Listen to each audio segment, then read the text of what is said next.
Hey everybody, welcome back. This is the first video in a series of videos that I'm going to be doing in the near future because I got a new rifle, a new PCP, pre-charged pneumatic air gun.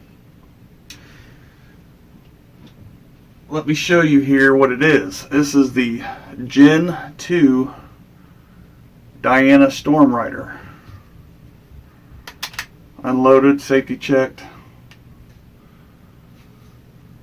Brand new, just got here the other day, and in this video I want to again do a series of videos on this topic of PCP guns, and in this one I'm going to cover the break-in and how to do that. But before we go into all the detail of breaking the rifle in, before you even get an optic on it and everything, you need to, number one thing you need to do, and I know we're all excited, you know, brand new gun, want to hurry up and get it out of the box, air it up, you know, go out and shoot some pellets and all that.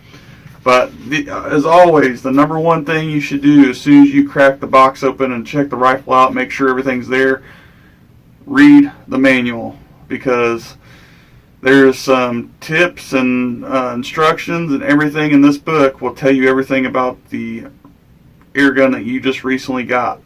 And, you know, again, certain guns require certain, you know, things to be done before even shooting them. I mean, for instance, like this Diana Storm Rider, with no air in the cylinder, whether you pump it up by hand pump, which it's very hand pump friendly, or by an external bottle, you have to have the firing mechanism cocked because it leaves the valve open as you're trying to air it up.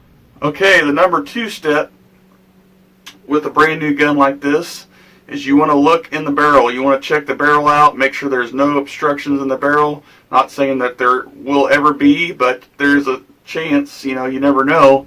And you want to clean the barrel. Now, again, reading the instructions will tell you this, how to properly clean the barrel of that air gun. For instance, like this Diana Storm Rider, as I mentioned, I read the manual and it told me that I can use a cleaning rod and insert it at the muzzle end here. But I have to be very careful. It's exactly what the instructions said in the manual to do. I put a soft bronze brush. Using instructions from the manufacturer, I'm putting the cleaning rod down in the barrel and being very careful, just like they say. And I've done this to every air gun that I have.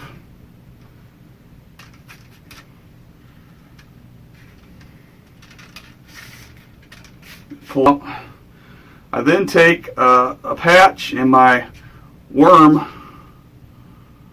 homemade worm string that I pretty much like a boar snake, and then I run it through. And then I pull everything out the muzzle end, like so.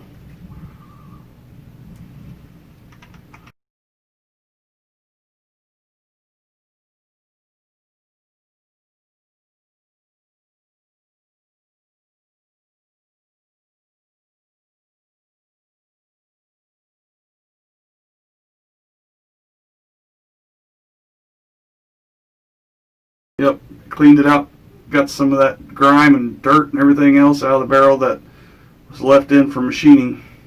So I'm going to run that through a couple more times and then move on to the next step. Next, I highly recommend to do this before even putting air in the gun.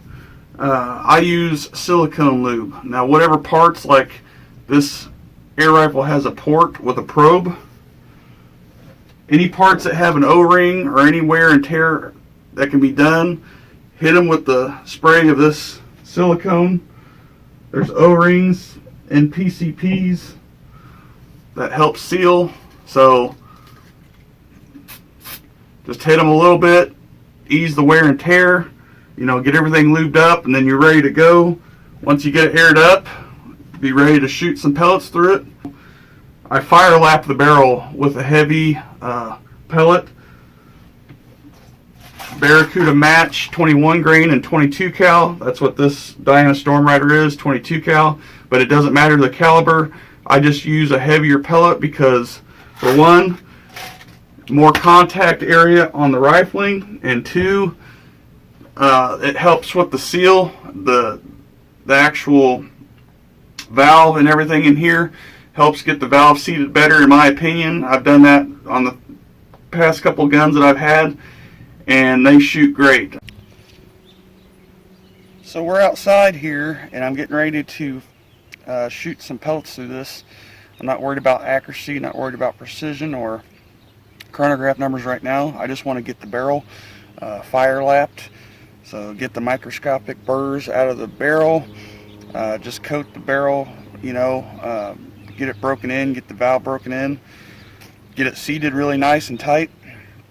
So future it'll be more accurate, more precise. And the reason why I'm doing that, well, pellets I'm using are heavier pellets, and the reason why I'm doing that is because it takes a lot more air and more bearing surface down the barrel.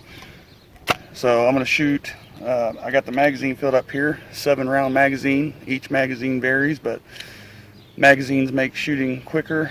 I got 7 rounds in here. I'm going to do about 4 magazines and just go ahead and pull the trigger. Nothing fancy, so let's get to it. You get ready?